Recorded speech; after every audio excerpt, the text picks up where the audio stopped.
This was the acorn I found down in the engine.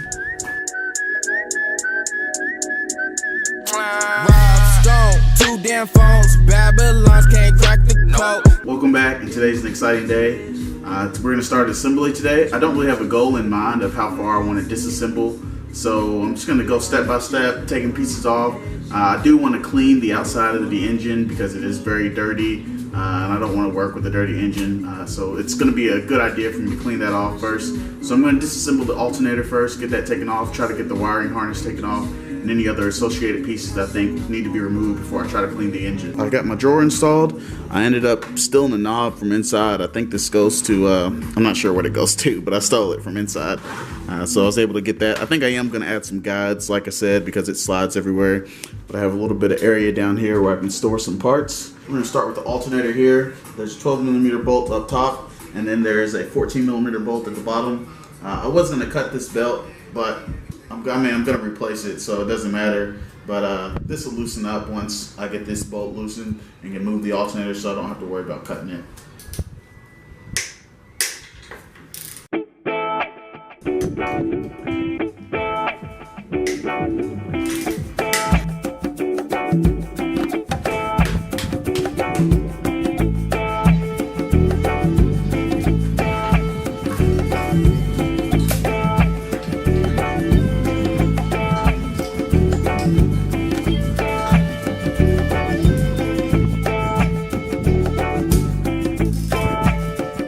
Alternator's off. I do plan on rebuilding this. As you can see, it's pretty dirty, and since I have the engine out, it'd be a good idea to try to rebuild it or replace the alternator so I don't have to worry about getting to it while the engine's in the car. It's tight space, so now would be the best time to replace or rebuild this. So I finally broke down and brought an electric impact. During this disassembly process, I thought it would come in handy. It's only a Harbor Freight one. It was like 40 bucks, so I went ahead and bought it. If it doesn't work and it breaks, I have it for the next 90 days. I can take it back. I assume I'll be done with this within the next 90 days, so let's see how it works. Next, we're going to take off these alternator brackets. They're 14mm bolts. There's 2 up top and then 3 down below.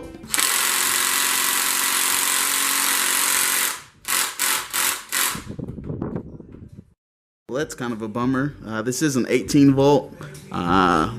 I didn't know if it would work or not, so I'm sure some of these bolts are seized, so I'll just set this aside and use a breaker bar to knock these loose.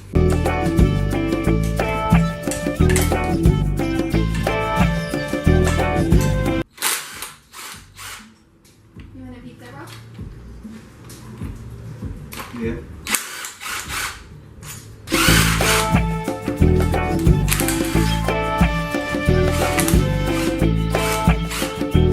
Now these brackets are pretty dirty. I have some Berryman's Chem Dip. I use it to clean carbs. It eats away at just about everything, so I'm gonna throw these in here. I may end up throwing all the bolts in there separately, of course, so I don't get them mixed up, to clean everything before I put it back on. Now I'm gonna remove the wiring harness. It's bolted down in multiple places. There are clips under here that it's bolted to. Then it comes around, it goes up over the manifold support bracket, and it's bolted to the manifold. I think I'm going to remove the fuel rail with it. I pulled at these for a little bit, but I don't want to ruin the connection there, so I'm just going to remove the whole fuel rail with the wiring harness. Okay, I'm sorry, I thought I was filming that, but I wasn't. I ended up taking off the manifold support bracket, and that allowed me to remove the wiring harness. I had to undo a few hoses here and there, and this sensor gave me a little trouble, but other than that, I think we're moving along quite fine. I'm gonna continue to start removing stuff. I think next I'm gonna remove the intake manifold. The intake manifold are 12mm bolts, and let's see how many there are. 1, 2, 3, 4, 5, 6, 7, 8, 9, 10. 10 of those intake manifold bolts, so I'll go ahead and remove those now.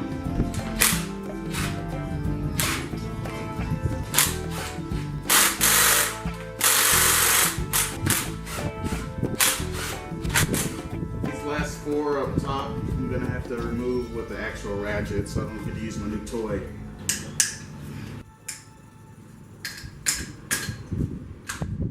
Looks like I'm gonna have to use a socket wrench for those last 2.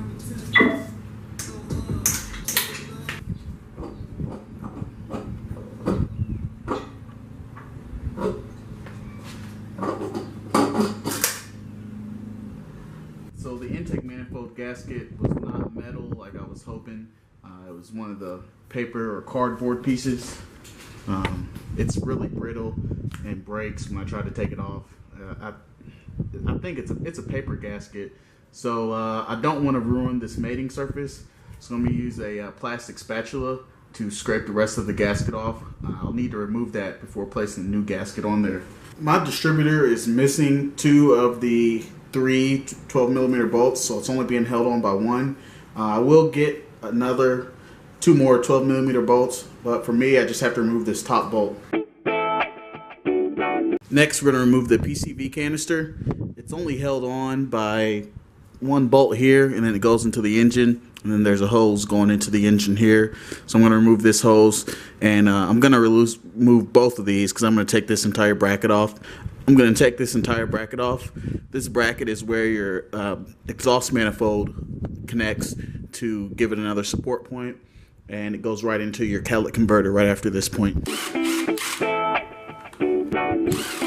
Now I'm putting these bolts right back where they go. I'm doing that to make sure that I wash them. Look at that.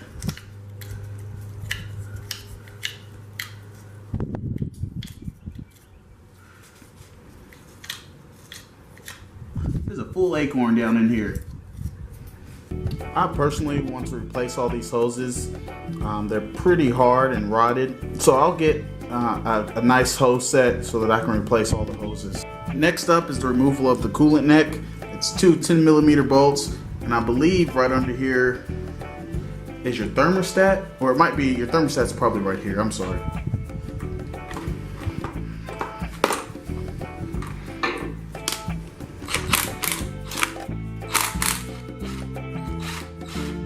Now I'm going to remove this coolant line. There are 2 10mm bolts here that I can remove, and I believe I can pull this out, and that goes out that way.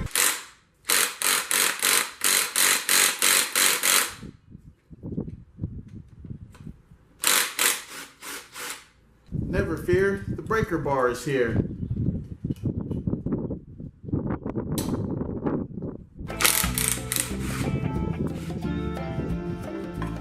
Next, I'm going to remove the valve cover. That way I can get to my spark plug wires. And once we get that taken off, we'll move to remove all the sensors that we can. So I'll just zip these out. They're only 10mm. Now it's time to remove the VTEC solenoid. As you can see, this is pretty dirty, but since it is a sensor, I'll clean this by hand. So I'll go ahead and remove. There are 3 10mm bolts, 1 here, here, and then on the other side there. Remove those, and that should pop right off.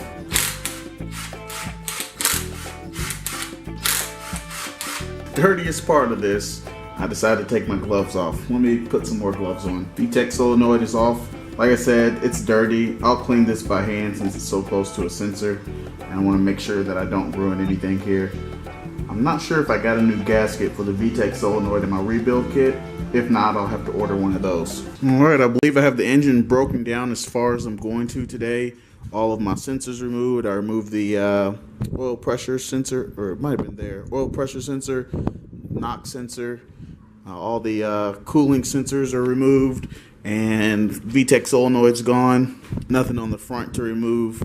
This is just a drain plug. That's where the old power steering and compressor housing was, so nothing was removed there. But this is we're down to the long block. I could start to disassemble now, but I think what I'm going to do is just clean this up. I have some research to do about how to take apart the engine. I don't want to start disassembling the engine while my work desk looks like that. I was able to keep in pretty good order. These are all the parts that I'll be cleaning by hand. VTEC solenoid, the rear coolant hosing, the PCV canister. I'll clean the bottom of the distributor because it got a little dirty, and I'm probably going to rebuild the alternator. I'll also clean the intake manifold. I'll clean the fuel rail and clean up the wiring harness to make sure that that's nice and clean and everything goes back together good. I did break a few pieces. Like I told you, I broke this I think it's an air adjustment valve. It's a solenoid valve. I broke it. They don't sell them anymore, so I have to go to the junkyard to get one of those. And on the bottom, on the top of the coolant, I was pulling this This connects to the intake manifold, and I was pulling the intake manifold, and on the bottom of the intake manifold I broke a plastic hose. I'll replace that also. I plan to replace all the hoses anyway, so it's not a big deal. So I went ahead and sprayed the engine down with degreaser. Right now what I have on the engine is a mixture of oven clean and degreaser. I think it's going to work well. You can see it's already dripping down quite a bit. Like I said, I don't suggest you use oven clean. For me, I've noticed that it gets the most skunk off in the fastest time. I have gotten some down the engine. I'm not too worried about. Like I said, this engine isn't going to start until after I take everything apart, clean everything. So it shouldn't be a big deal that we have a little bit down in there. So you can see the front of the engine is a lot cleaner now. I used the oven cleaner and the degreaser, like I said. But some of this is just too caked on for me to wash this here at home. I can either take the block to a car wash and use a pressure washer, or I can decide I'm gonna shell out and get the block and head hot tanked. I'm not sure where I stand at.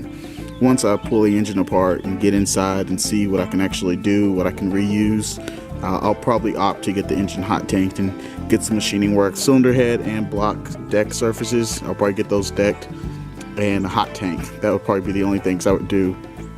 Maybe have them hone the cylinder walls, but I think I'm going to do the honing myself. I couldn't get some of this grime off in here. It's just really caked on, and the little bit of pressure that I have just won't get it off. But good news, we can actually see an engine code now, so that's all fun. That's going to wrap up this video. I think it's as clean as I can get it today. Like I said, I'm not going to start the disassembly process on the actual engine. I'm going to restage my garage and clean my area up, so when I start taking parts off, I have somewhere to sit them. You all know how I am about making sure that everything's organized, so I want to make sure that I do that and take a break between these steps to keep everything organized so that the reassembly process is that much easier. So thanks for watching. I'll shoot another video. I think my girlfriend and her daughter are going to see a movie tonight, so I have the house myself. I have some time to get some videos edited, so I'm going to spend this time to edit videos for you all, and then we'll see you next time. Rob Stone, 2 damn phones, Babylons can't crack the code. Used to